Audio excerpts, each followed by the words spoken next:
good friend of mine once told me that my passion and creativity for veganism inspired her in many ways. So yeah, let me spread my vegan spirit even further to you all through this video. And hi, this is Ha from The Vegan. I am a vegan food nerd and soon to be food science student currently living in the Netherlands.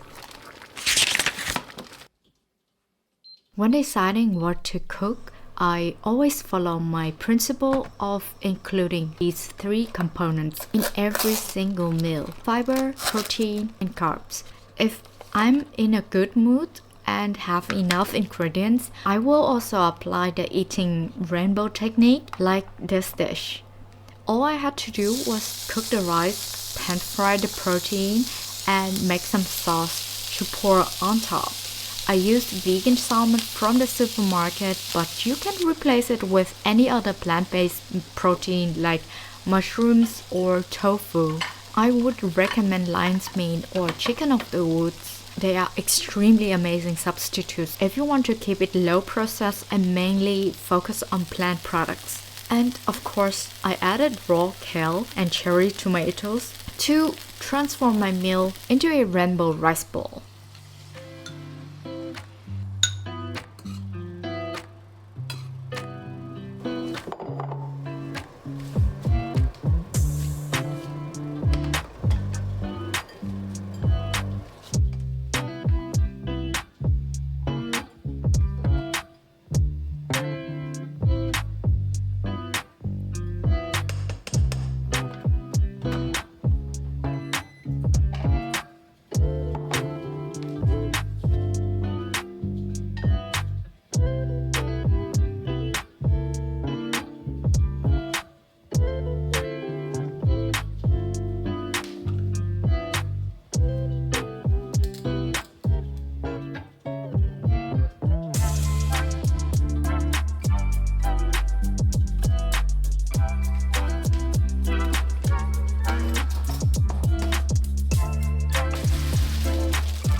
In the avocado dessert video I posted last week, I shared my culture shock story in the bio about when I first moved to Europe and saw people eating avocado in savory dishes. It was absolutely a wild idea for me since I grew up enjoying avocado in smoothies and desserts. I have never tried any savory avocado before.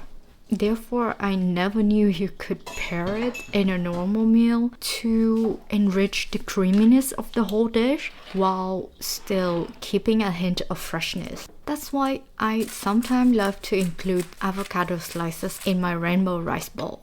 If you haven't tried avocado in your rice bowl before, I highly recommend it. Thank you. Hoppigt leckers.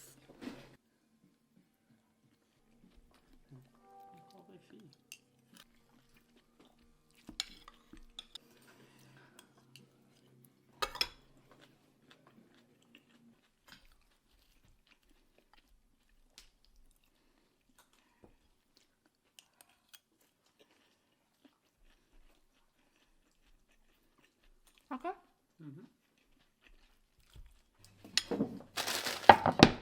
With the same principle of having three components, you can easily swap out your carb source from rice to bread if you prefer. I am, to be honest, not a big fan of bread, but having sandwiches now and then isn't necessarily a bad idea. So yeah, I'm having some creative Vietnamese bánh mì today.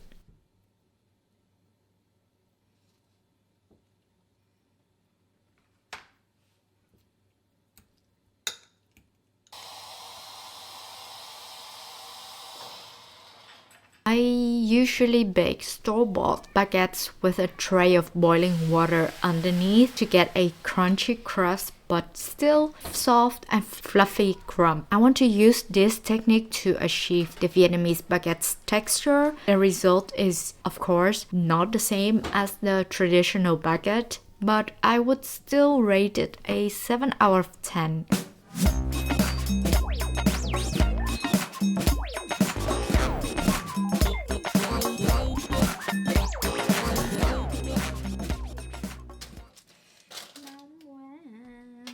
I already said this, but I have to say it again.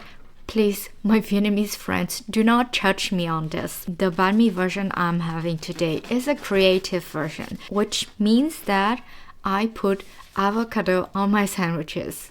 And today, I also put mint leaves on my bánh mì.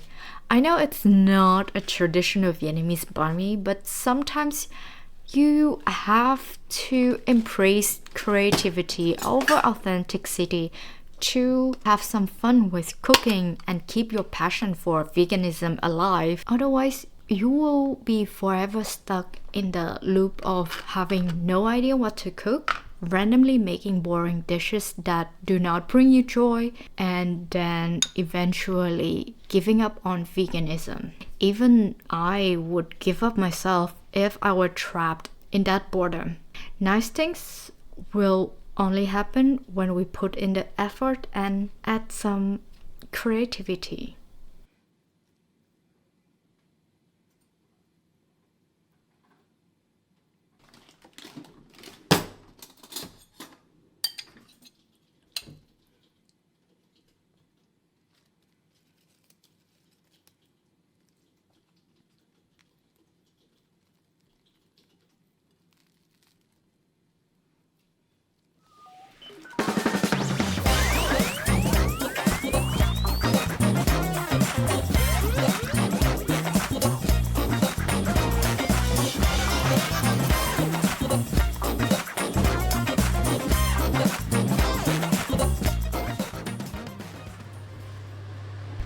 But the question is, do we need to be a narrow-smith and make everything from scratch to enjoy veganism? Well, I would say not entirely. I do often spend hours in the kitchen making dumplings from scratch, but there are also many low energy days when I just cook a pan of instant noodles with vegan kimchi and Beyond mincemeat.